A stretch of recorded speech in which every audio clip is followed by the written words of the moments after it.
Hello everyone, Jules here.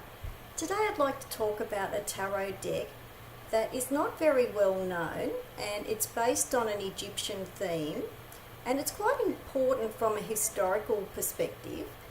That is the Brotherhood of Light Egyptian Tarot.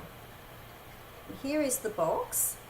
This was published by U.S.Games in 2009, and this is based on a much earlier black and white deck that was published in 1936, and there was a companion book to the black and white deck that was called The Sacred Tarot, and it was written by the author C.C.Zain, and this is a redesigned version and a coloured version of the earlier black and white deck from 1936.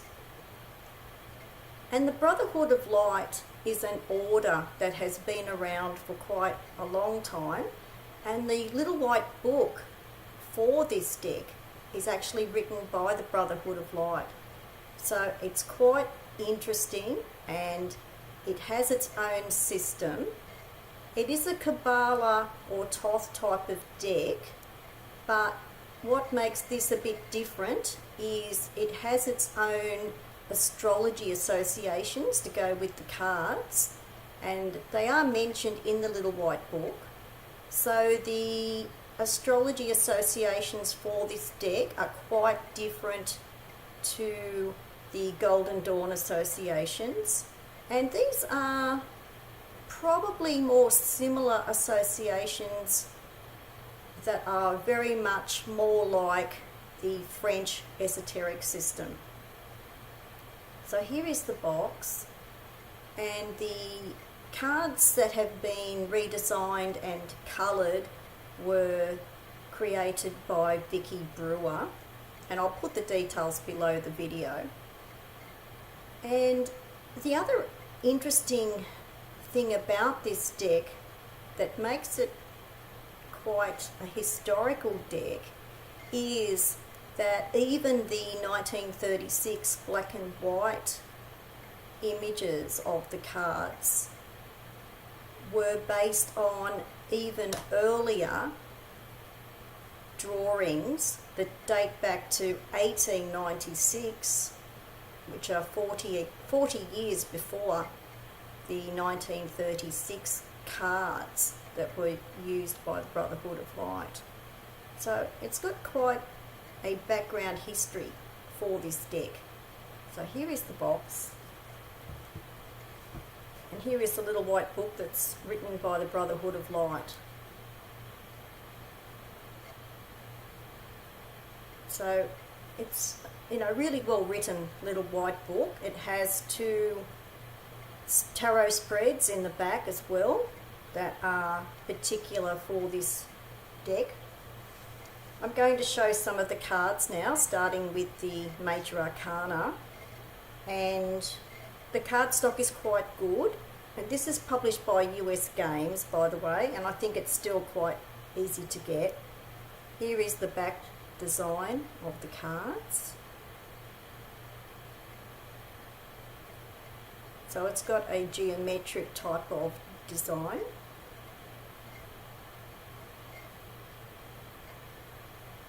And it mentions some information about the card back design in the little white book as well. So I'll begin showing the Major Arcana cards first. Here is the Magician, and you'll see quite a few details on the cards too. There is the Mercury, planet Mercury symbol on here.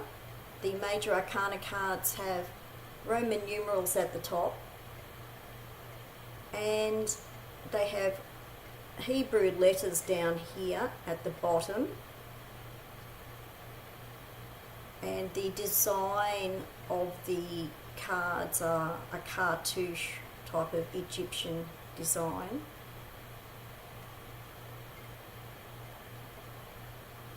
So here is the Magician.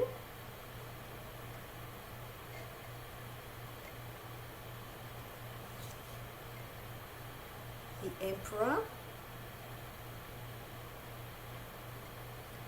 And these cards are slightly smaller than standard as well, and I quite like that. And there are letters of probably the Hebrew letters that are at the bottom of the cards. And by that I don't mean the Hebrew letters themselves, but I mean the alphabetical equivalent, or the word that goes with the Hebrew letter. So here is the Emperor.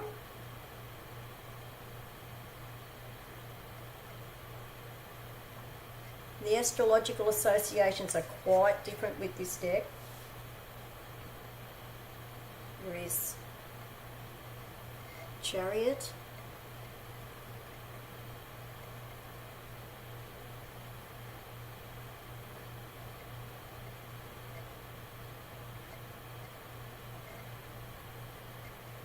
I quite like this deck. I like Egyptian decks anyway, but I think this one is really quite important.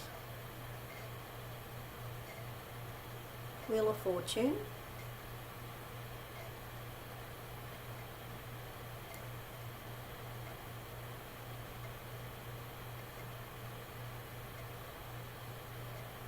It's a very important deck from an esoteric point of view. Strength. So you may be able to tell that strength is numbered 11, as in a Thoth deck. And balance or adjustment is number 8. So here is card 11, Strength.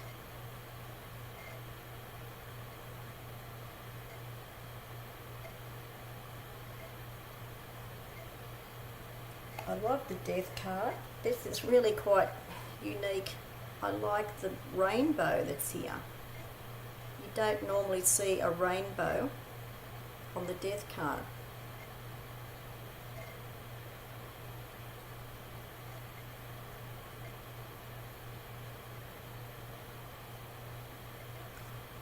The Devil.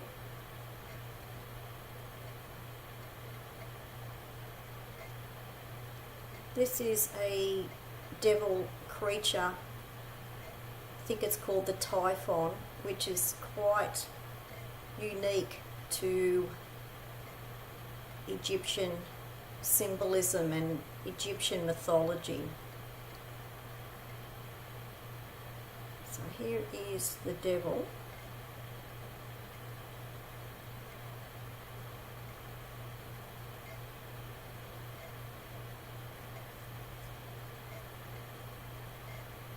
Tower.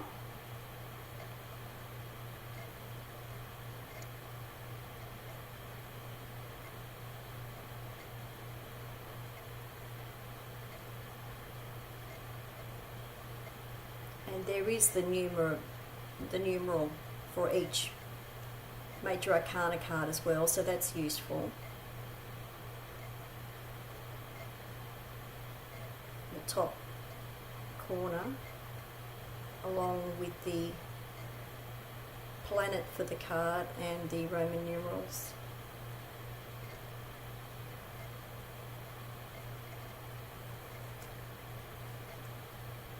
The star. So a lot of people would find it quite good to have the numerals as well, the standard numerals as well as the Roman numerals for the cards.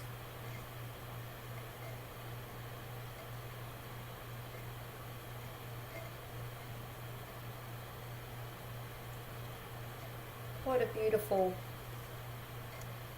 moon card. Really like the black and white theme.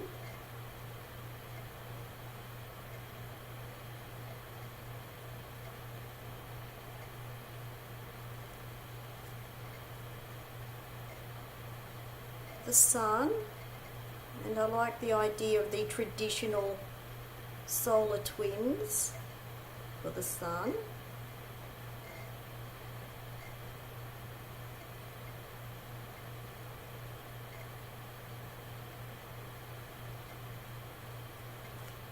And quite like this Judgment card.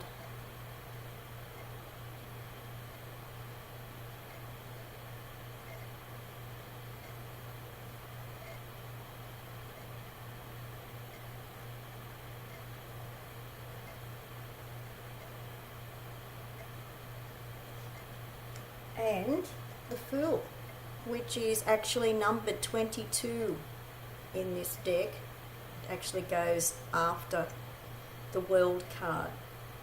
So, numbered 22 for the Fool.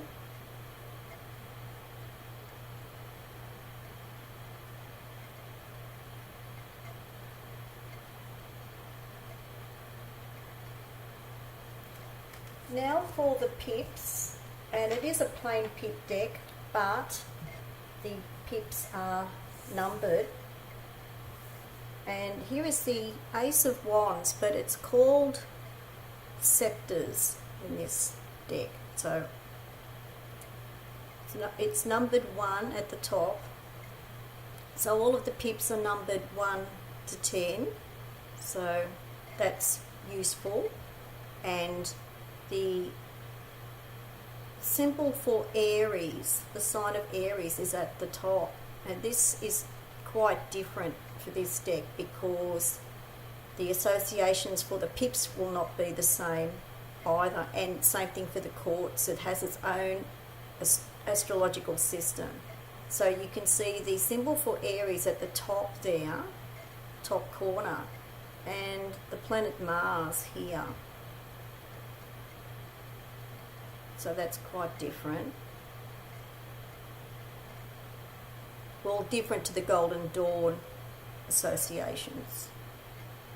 So number 1, or Ace of Scepters, which is Ace of Wands. And this has Jack instead of Page. So this is, it's a Page of Scepters or Page of Wands, but it's called, there's a J for Jack up the top, as in the playing card system. And there is the sign for clubs, because usually the symbol of clubs in playing cards is the equivalent of wands in the tarot. So here is the Page or Jack of Wands,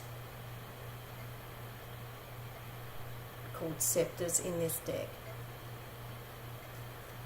Now for cups, and I'm just showing the aces because all of the pips have just got several symbols on them. For example, the 10 of cups will have actually 10 cups and the number 10 in the corner. So here is the number 1 of cups, or Ace of Cups. And this has the moon symbol in the corner and the sign of Cancer the crab in the top corner.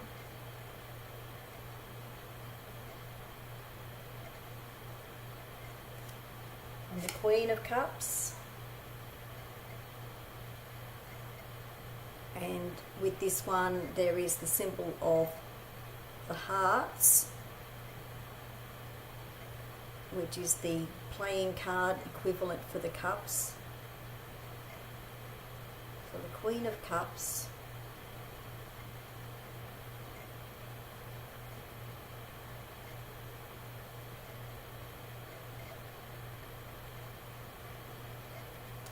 Now for swords,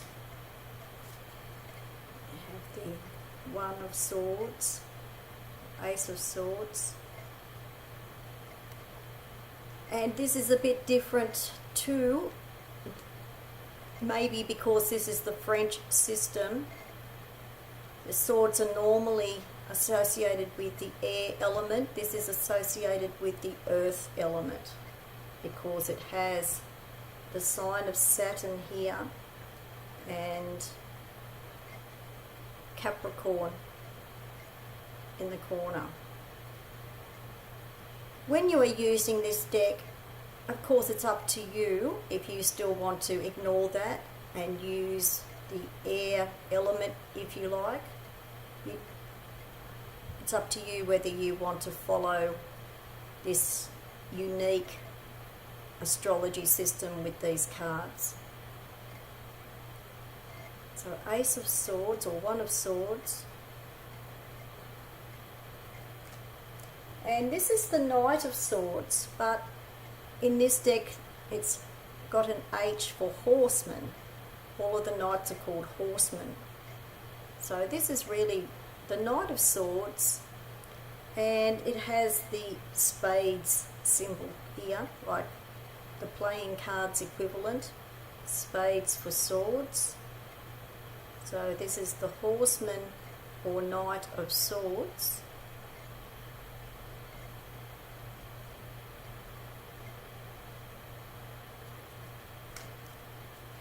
And now for the coins. Here is the One of Coins, or Ace of Coins. And what has happened with this, with the elements with this, the coins are air and the swords are earth. So the coins here have the sign of Libra at the top, an air sign.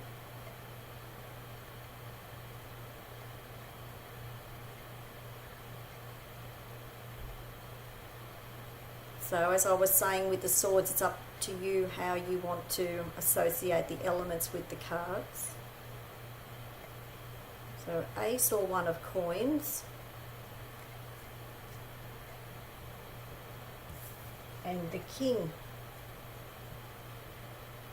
of Coins, which is associated with diamonds in the playing card deck. And this is the King of Coins.